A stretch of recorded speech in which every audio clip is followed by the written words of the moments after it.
ঈদ মোবারক। ছাত্র শিবির বিপুল ভোটে ডাকসুতে জিতছে। এই বিজয় ছাত্র শিবিরের না, এইটা মজলুমের বিজয়। আমি 20 আগস্ট লিখছিলাম গত মাসে, ডাকসু নির্বাচন নিয়ে আমার প্রেডিকশন বলি, ছাত্র শিবির ভিপি জিএস সহ বেশিরভাগ আসনেই জিতবে। হলগুলোতে কিছু আসন ভাগাভাগি হবে। শিবিরের বিজয় হবে ফেনোমেনাল, ভোটের তফাৎ হবে প্রচুর। এই নির্বাচন শেষ পর্যন্ত বাঙ্গু সেকুলার এস্টাবলিশমেন্ট হইতে দেবে কিনা এটা দুশ্চিন্তা। খুব খারাপ কিছু ঘটায় নির্বাচন স্থগিত করে দিতে পারে। বিশেষ করে বামেরা শেষ মুহূর্তে নির্বাচন বয়কট করতে পারে। একটা ইসলামপন্থী দল ফেয়ার নির্বাচনে জিতে আসবে, এর চাইতে বড় দুঃস্বপ্ন বাঙ্গু প্রগতিশীল বা ভারত বা পশ্চিমাদের নাই। কিন্তু ঠিকভাবে নির্বাচন হইলে এইটা ফলাফল হবে বাংলাদেশের রাজনীতিতে সুদূর প্রসারী। সেটা শুধু বাঙ্গু প্রগতিশীলরা না, সম্ভবত ইসলামপন্থীরাও ঠাউর করতে পারতেছে না। যা বলছিলাম তাই হয়েছে, তাই না? এই ফলাফল বাংলাদেশের সেকুলার এস্টাবলিশমেন্টের জন্য এক ভয়ানক দুঃসংবাদ। পুরা সেকুলার এস্টাবলিশমেন্ট কিন্তু দাঁড়াইছিল শিবিরের বিরুদ্ধে। শেষ রক্ষা হয় নাই। এখন আসেন আমরা দেখি এই ফলাফল আসলে কি বার্তা দিচ্ছে। বার্তা হইতেছে বাংলাদেশে ইন্ডিয়ান ন্যারেটিভ পুরোপুরি পরাস্ত হয়েছে। আলহামদুলিল্লাহ। বাংলাদেশে এই প্রজন্ম যতদিন থাকবে ততদিন ইন্ডিয়ান ন্যারেটিভ আর মাথা তুলতে পারবে না। কিন্তু ছাত্র দলের পরাজয়কে অবশ্যম্ভাবী ছিল না। ছাত্রদল এই নির্বাচনে জিতে যেতে পারত, ডাকসু তাদেরই হইতো। হয় নাই কারণ তাদের নির্বুদ্ধিতা, রাজনৈতিক অপরিপক্কতা এবং বেকুবের মতো আত্মবিশ্বাসের কারণে তাদের এই ভরাডুবি।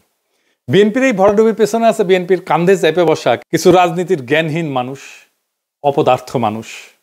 আমি একসময় দেখাইছিলাম, আজ তাদের ক্ষমা দেখায় পরিচিত করে দিতে চাই না, এরা হাতে ধরে বিএনপিকে গাড্ডায় ফেলছে। তাও একজনকে দেখেন কইছিল শিবিরের ভরাডুবি হবে, তৃতীয় বা চতুর্থ হবে শিবির। এরা হইতেছে পলিটিক্যাল অ্যানালিস্ট, বিএনপির বুদ্ধিজীবী। ভাবেন তাইলে কি অবস্থা বিএনপির। নাই বনে শিয়াল রাজা। এরাই বলছিল ছাত্রীদের হলে শিবির জিতবে না, জিতছে তো বটেই। রোকেয়া হলে সাদিক কায়েমের নাম ঘোষণা হইলে কেমন আনন্দে উল্লাস করে উঠছে ছাত্রীরা দেখেন।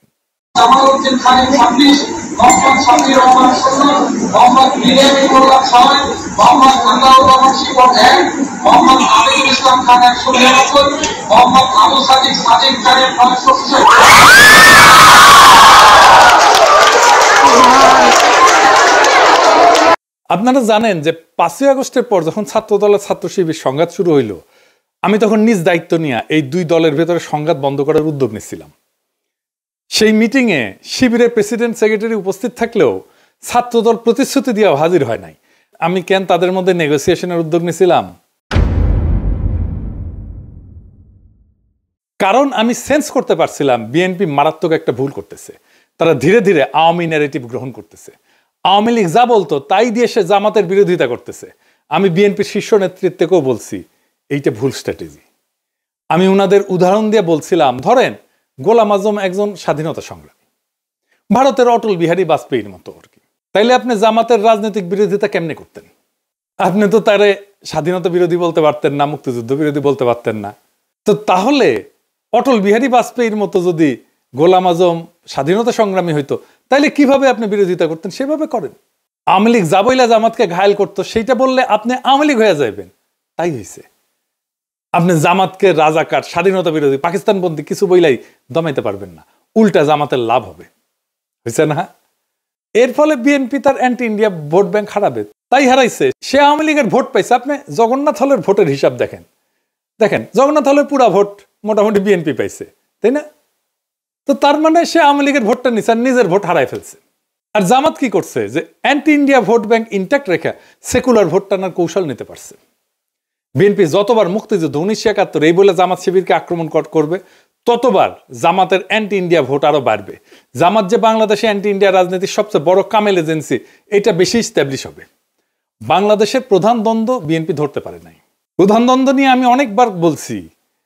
আমি এই বিষয়ে বলছিলাম যে বিএনপির এই আওয়ামী মুক্তিযুদ্ধের রাজনীতি পরাজিত হবে। আমি বলছিলাম, শোনেন এডিটর সাহেব একটু শোনায় দেন আমার আগের থেকে দ্বন্দ্বটাও আবার শুনলে আবার মনে হবে যে কি বলছিলাম। শোনান এডিটর সাহেব। একটা সমাজের নানা রকম দ্বন্দ্ব থাকে। একটা নদীতে যেমন নানা ধরনের স্রোত থাকে, একটা না অনেকগুলো স্রোত থাকে, ছোট বড় মাঝারি, তেমন সমাজেও থাকে। যেমন ধরেন আমাদের দেশে ধনী গরিবের একটা দ্বন্দ্ব আছে না, সেকুলার আর ধর্মবাদীদের একটা দ্বন্দ্ব আছে না, ইংরেজি জানাদের সাথে বাংলা মিডিয়ামের দ্বন্দ্ব আছে না, শহর আর গ্রামের দ্বন্দ্ব আছে না? আছে।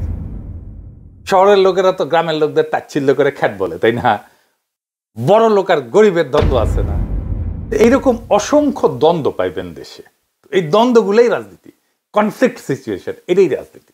একটা পক্ষের সাথে আর একটা পক্ষের দ্বন্দ্ব, এই রাজনীতি, এটাই রাজনীতি। কিন্তু এর মধ্যে একটা প্রধান দ্বন্দ্ব থাকে, এক নাম্বার, সেটা খুঁজে বের করতে হয় কোনটা প্রধান দ্বন্দ্ব। এটাই পলিটিক্যাল ওয়ার্কারদের কাজ, এটাই রাজনৈতিক নেতাদের কাজ।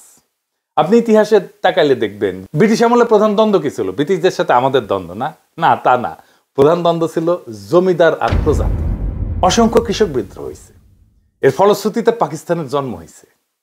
ভারতের স্বাধীনতা আন্দোলন আর পাকিস্তান সৃষ্টি এক না, দুইটা আলাদা দ্বন্দ্বের ফল। পাকিস্তান আমলে দ্বন্দ্ব কি ছিল? বাঙালি আর অবাঙালিদের, তাই না? হাসিনা আমলে দ্বন্দ্ব কি ছিল? প্রধান দ্বন্দ্ব ভারতীয় আধিপত্যবাদের প্রত্যক্ষ সেবাদাসী ফ্যাসিস্ট হাসিনার সাথে বাংলাদেশের নাগরিকদের মুক্তির আকাঙ্ক্ষার দ্বন্দ্ব। দুই পক্ষ, হাসিনা, অ্যান্টি হাসিনা। এখন হাসিনা নাই, কিন্তু সেই প্রধান দ্বন্দ্ব আছে। ভারতীয় আধিপত্যবাদের প্রত্যক্ষ সেবাদাসী হয়েছেন আপনারা, বিএনপি। এখন আপনাদের সাথে বাংলাদেশের নাগরিকদের মুক্তির আকাঙ্ক্ষার দ্বন্দ্ব শুরু হয়েছে। এই লড়াইয়ে আপনারা পরাজিত হইবেন, অবশ্যই হইবেন। এটাই ইতিহাসের শিক্ষা। আজ হোক কাল হোক পরাজিত হইবেন। ইন্ডিয়ান সালসা খাইয়া যারাই বাংলাদেশের রাজনীতি করতে আসবে ধ্বংস হইয়া যাবে। যেই আসুক, যত বড় দল আসুক, মাথাতে রেখেন, কামে দিবে।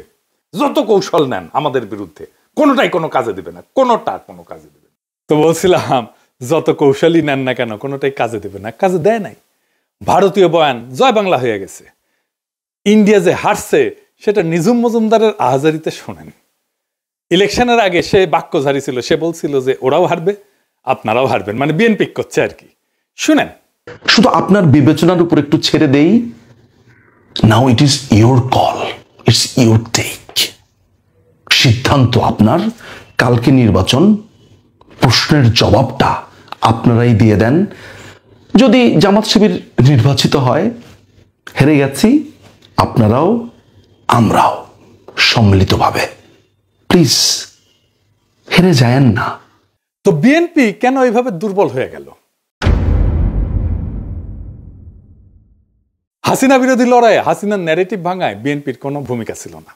আর কালেকটিভ লড়াইয়ে বিএনপির সংখ্যা ছাড়া কোনো ইন্টেলেকচুয়াল ইনপুট ছিল না। এটা সত্য। এটা বিএনপির পছন্দ হবে না, কিন্তু যাই হোক, এটা সত্য। এটা বিএনপি বুঝতে পারেনি, নিজেও বুঝতে পারেনি, জনগণও বুঝতে পারেনি যে বিএনপির ইন্টেলেকচুয়াল ইনপুট নাই। 5ই আগস্টের পর ক্রেডিট নেওয়ার পালা চলছে, কে কত বড় মাস্টার মাইন্ড তার হিসাব করছে। এই কাজগুলো আমরা করতাম, ন্যারেটিভ বিল্ডিং এটা আমরা করতাম। এবং বিএনপি যখন থেকে আমাদের কাছ থেকে দূরে সরে গেছে, হিসাব করে দেখেন, তখনই বিএনপি দিগ্ভ্রান্ত হয়েছে আর জনসমর্থন কমতে শুরু করছে। আমি বলতেছি না যে আমাদের জন্যই কমছে, বরং কমছে এই কারণেই যে আগে আমরা যে ন্যারেটিভ তৈরি করতাম এটা তো বিএনপির জন্যই করতাম, ফ্রি করতাম, ডিফেন্ড করতাম তো বিএনপিরই, ফ্রি। এখন তার করি না, তাই সব দুর্বলতা ফসাদ করে বের হয়ে গেছে। বিএনপি জামাতের রাজনৈতিক বিরোধিতা কিভাবে করতে পারত, এই নিয়ে আমার পরের এপিসোড দেখবেন। এখন জামাত কইতে পারেন, দাদা আপনি এইভাবে স্ট্র্যাটেজি কইয়া দিতেছেন, ভয় নাই, কইয়া দিলেও শুনবে না ওরা, আর যদি শুনেও তাতে আপনাদের ক্ষতি নাই। রাজনীতির জ্ঞান বিএনপির লবডাঙ্কা হইলেও ইগো আছে টনটনা, 16 আনার উপরে 18 আনা। এখন প্রশ্ন হইল, বিএনপি কেন এই রাজনৈতিক অবস্থান নিল? কারণ বিএনপি ডরাইতেছে যে ইসলামপন্থীরা ইমার্জ করছে, লীগ আর বামেরা না থাকলে সে এটা সামলাইতে পারবে না। তারা এটা বুঝাইছে ইন্ডিয়া, তাই লীগের ভোট তাদের লাগবে, কিন্তু সেটা নিতে গিয়া যে নিজের ভোট ব্যাংক দেউলিয়া হয়ে যায়, দল জয় বাংলা হয়ে যাইতেছে, তার কোনো খেয়াল নাই। রাজনীতিতে পলিটিক্যাল এনিমি বা দুশ্মন সিলেক্ট করতে হয়। আওয়ামী লীগ বিএনপির দুশ্মনের মর্যাদাও দিতে চায় নাই, সে তার দুশ্মন বানাইছিল জাতীয় পার্টিকে, গৃহপালিত দুশ্মন আর কি। হাসিনা চলে যাওয়ার পরে বিএনপি চাইছিল প্রথমে যে আওয়ামী লীগ তার দুশ্মন হোক, সেই জন্য সে আওয়ামী লীগ নিষিদ্ধ চায়নি। আওয়ামী লীগ দল নিষিদ্ধ হওয়ার পরে সে চাইছে জাতীয় পার্টি তাদের দুশ্মন হোক, মানে বিরোধী দল হোক। এটাও ইন্ডিয়ার প্রেসক্রিপশন। তারা কখনোই চায় নাই জামাত বিরোধী দল হোক, এমনকি এনসিপি হোক। এখন নিজেরই বিরোধী দল হওয়া লাগবে। এখন শিবিরের এই বিজয়, ডাকসুতে বিজয়, কি অর্থ বহন করে বা এটা কোথায় যাইতে পারে? এই ডাকসুই আগামী সরকারের ছায়া, যদি সে রাজনৈতিক দল ক্ষমতায় যাওয়ার জন্য তৈরি থাকে। 1971 ঠিক আগে তোফায়েল আহমেদ জিতছিল, আসম আব্দুর রব জিতছিল ছাত্রলীগ থেকে। তারপরেই আসছে 71 মুজিবের ক্ষমতা নেওয়া। 1990 আমানুল্লাহ আমার খোকনের জেতা, একই রকম। তাই এইবারে ডাকসুতে ছাত্র শিবিরের বিজয় এটাই বলতেছে আগামী জাতীয় নির্বাচনে বিএনপির বিজয় এখন অনিশ্চিত। এনসিপিও আর রাজনীতিতে জায়গা করে নিতে পারবে না। তবে ধরেন মুজাহিদুল ইসলাম সেলিমরাও জিতছিল ডাকসুতে, মাহমুদুর রহমান মান্নারাও জিতছিল, কিন্তু জাসদ বাসদ বা সিপিবি ক্ষমতায় গেছে, যায় নাই কেন? আর কখন এই ডাকসু আগামীর ক্ষমতার রাস্তা হয়ে ওঠে আর কখন হয় না, সেই হিসাবটা জানতে হবে। আপনি যদি এই বিজয়কে ক্ষমতা পর্যন্ত নিয়ে যেতে চান, প্রত্যেকটা পদক্ষেপ এখন হিসাব কইরা মাইপে ফেলতে হবে। আমি বিজয়ের আনন্দে আত্মহারা হইতে নিষেধ করছি, কারণ আগামী কাল থেকেই শত্রুরা বিপুল বিক্রমে ঝাঁপায় পড়বে আমাদের উপরে। প্রচুর টাকা পয়সা নিয়ে, বাজেট নিয়ে, পুরো সেকুলার স্ট্যাবলিশমেন্ট ঝাঁপায় পড়বে। প্রথম আলো, ডেইলি স্টার নিয়ে এই লড়াইটা জিততে হবে, আমরা এটা জিতবো। বাঙ্গুয়েলুট সেকুলার স্ট্যাবলিশমেন্ট জানে না আমরা কই দিয়া কেমনে চাপা মার দিব, কিন্তু আমরা দিব, এবং আমরা ওদের সাথে আগায় আসছি। ওরা চলে ডালে ডালে, আমরা চলি পাতায় পাতায়। ফাইনালি বিএনপি নেতা কর্মীদের বলি, এবার বুঝছেন তো ভাই, সবার উপরে এইটা এইটা এইটা এইটা ন্যারেটিভ তৈরির ক্ষমতা, এটাই আসল পাওয়ার। আমার কমেন্ট বক্সে এসে গালি দিয়ে আমারে নিয়ে ট্রল কইরা রাজনীতিতে গোল্লা খাইবেন বারে বারে। পলিটিক্যাল পাওয়ারটা তৈরি হয় মানুষের অন্তরের খবর জানার মধ্যে দিয়ে, আর তার ভিত্তিতে রাজনৈতিক কৌশল তৈরিতে। সংখ্যা এখানে কোনো মোটেই গুরুত্বপূর্ণ বিষয় না।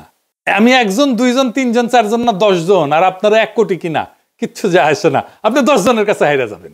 জাতীয় নির্বাচনে একই ঘটনা ঘটবে, তৈরি থাকেন। আজকের ডাকসু নির্বাচনের ফলাফল কোনো সাধারণ ঘটনা না, এটা এক নতুন ইতিহাসের সূচনা, এক নতুন দিগন্তের ইশারা। যারা মনে করছিল ইসলামপন্থীরা কেবল প্রান্তিক শক্তি, তাদের ধারণা ভেঙে চুরমার হয়ে গেছে। এই বিজয় প্রমাণ করছে সঠিক ন্যারেটিভ, সংগঠনের শক্তি আর জনগণের অন্তরের খোঁজ জানা, এই তিনের মিলনেই ভবিষ্যৎ লেখা হয়। বাংলাদেশের মাটিতে ভারতীয় আধিপত্যের বয়ান ধসে পড়ছে, সেকুলার স্ট্যাবলিশমেন্ট হতভম্ব হয়ে গেছে, কিন্তু এই লড়াই কেবল আজকের বিজয় উদযাপনের মধ্যে সীমাবদ্ধ না। এখন থেকে শুরু হবে আসল সংগ্রাম, ন্যারেটিভ ধরে রাখা, তা আরো বিস্তৃত করা, আর জাতীয় রাজনীতির ময়দানে এই বিজয়কে রূপান্তর করা। ইতিহাস সাক্ষী, ডাকসু কখনো কেবল বিশ্ববিদ্যালয়ের দেয়ালে আটকায় থাকে না, এটা পুরো জাতির রাজনীতির পূর্বাভাস হয়ে ওঠে। তাই এই বিজয় কেবল একটা সংগঠনের না, এটা একটা প্রজন্মের, একটা জনগণের, একটা আন্দোলনের, একটা বিপ্লবের জয়। আমাদের দায়িত্ব এখন দ্বিগুণ। শত্রুপক্ষ আসবে সর্বশক্তি নিয়ে, মিডিয়া তার অর্থবল নিয়ে, কিন্তু আমাদের হাতে আছে সেই শক্তি যা তাদের নাই, মানুষের অন্তরের খোঁজ জানা আর ন্যারেটিভ তৈরি করার ক্ষমতা। এটাই আসল শক্তি, এটাই আসল পুঁজি। তাই বলি, আজকের ডাকসুর বিজয়কে আগামীর বাংলাদেশের পথ চলার ভিত্তি কইরা গড়ে তুলতে হবে। আত্মতুষ্টিতে না, দৃঢ় কৌশলে আগায় যান।